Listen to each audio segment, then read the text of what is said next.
Hello dear students, आज किस lecture में हम लोग डिस्कस करेंगे मैथमेटिक्स का प्रोबेबिलिटी का 2021 का IIT JEE एडवांस का question. A number is chosen at random from a set of 1 2 3 and so on 2000. Let P be the probability that chosen number is a multiple of 3 or multiple of 7. Then the value of 500p is. Okay. हमारे पास एक set given है, उस set में ये numbers हैं। कितने numbers हैं? Numbers are 2000. अब कहता है इससे कोई भी एक नंबर चूज करते हैं सॉरी, इस बात की प्रोबेबिलिटी क्या है कि वो 3 से डिविजिबल हो और या 7 से डिविजिबल हो। एंड नहीं लिखा है 3 से हो या 7 से हो। तो एक काम करते हैं, एक सेट बनाते हैं, जो 3 से डिविजिबल है। 3 6 9 12 15 18 21। ऑब्वियसली मैं पूरा सेट नहीं बनाऊंगा, कुछ समझाना है इसलिए बना रहा हूँ। ये कौन से नंबर्स हैं जो 3 से डिविजिबल है? एक सेट बनाते हैं जो 7 से डिविजिबल है। 7 14 21 28 35 42 एंड सो ऑन। मतलब ये इनमें से कोई नंबर अगर हमें मिलता है ना, तो हमारे फेवर की इवेंट है। इनके अपार्ट कोई नंबर मिलता है तो वो हमारे फेवर की इवेंट नहीं है। और प्रोबेबिलिटी का मतलब होता है कि कितना चांस है कि हमें फेवर का नंबर मिले, ठीक है ना, हमारे फेवर की इवेंट होनी चाहिए। लेकिन यहाँ पर थोड़ा सा ट्विस्ट है और वो ट्विस्ट क्या है? ट्विस्ट ये है कि इस सेट में एक नंबर 21 आ रहा है और इस सेट में भी एक नंबर 21 आ रहा है। तो अगर मैं दोनों सेट को ऐड कर दूँ ना, तो एक्चुअली इसमें कुछ ऐसे नंबर्स हैं, 21 हो गया, 42 हो जाएगा, जो एक्चुअली रिपीट हो रहे हैं। वो दोनों सेट दोनों में कॉमन है। तो हमें एक सेट और बनाना पड़ेगा, और वो सेट बनाना पड़ेगा जो दोनों से डिविजिबल है। 21 42 63 एंड सो ऑन। और जब इस सेट के नंबर दोनों को ऐड करके सब्ट्रैक्ट करेंगे ना, राइट, तो हमें अपना फेवरेबल सेट मिलेगा। तो अगला टास्क होगा कि कितने नंबर्स इन सेट में हैं। 3 से डिविजिबल में जो नंबर्स हैं उनको मान लेता हूँ x3। इन नंबर्स को मान लिया, these are x3। In numbers को मान लिया, दीज आर x7। और इन नंबर्स को मान लिया, दीज आर x21। अब क्वेश्चन आता है x3 कैसे निकाला जाए। x3 वो नंबर्स हैं, उन नंबर्स का नंबर है जो एक्चुअली 3 से डिविजिबल है। तो इसका तरीका है, पहले पार्ट में समझा देता हूं कि 2000 को 3 से डिवाइड कर दो। अब 3 से डिवाइड करेंगे तो ये आएगा 666.66। मैं तुमसे एक रिवर्स प्रोसेस बोलता है कि 666.66 एंड सो ऑन, इसको 3 से मल्टीप्लाई कर देंगे तो कितना आ जाएगा?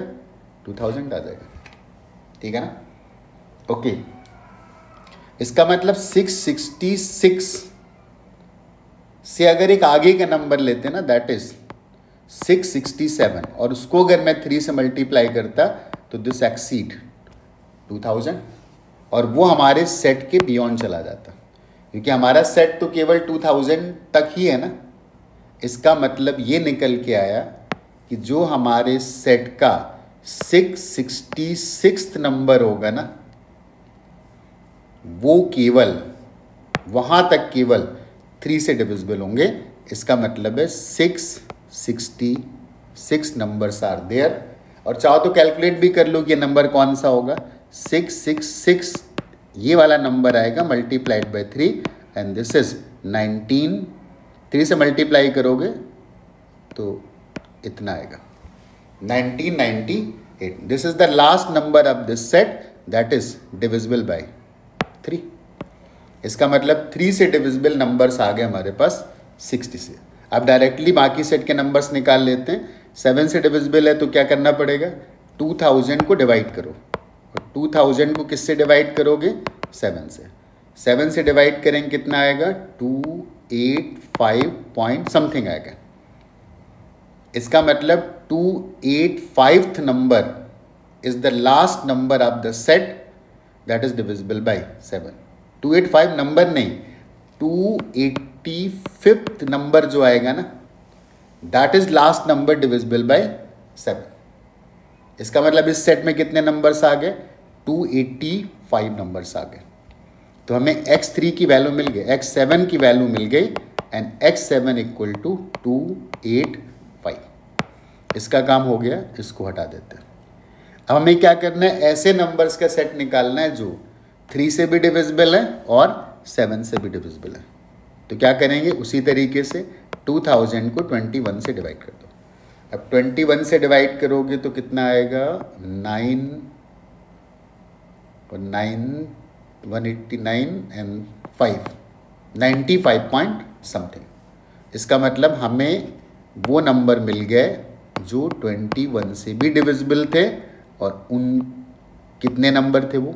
95. इसका काम हो गया, कैलकुलेशन का हटा देते हैं. क्लियर हो गया?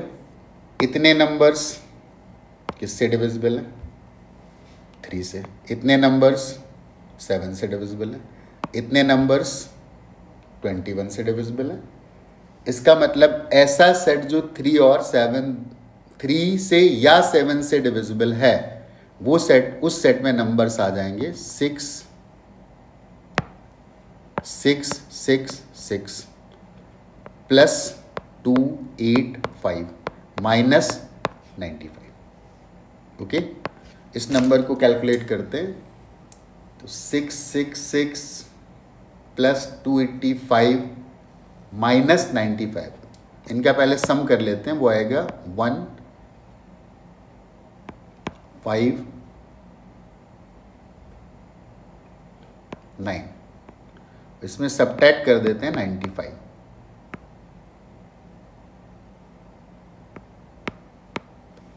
856. ओके, इसका काम हो गया, इसको भी हटा देते हैं. इसका मतलब टोटल इस सेट में 856 नंबर है जो कि या तो 3 से डिविजिबल है और या 7 से डिविजिबल है. क्लियर? और बाकी टोटल नंबर कितने? 2000. तो प्रोबेबिलिटी की वैल्यू कितनी आ गई?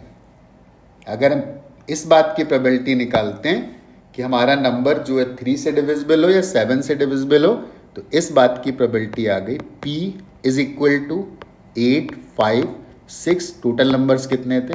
2000. लेकिन हमें 500 P निकालना था, तो इसको 500 से मल्टीप्लाई कर दो.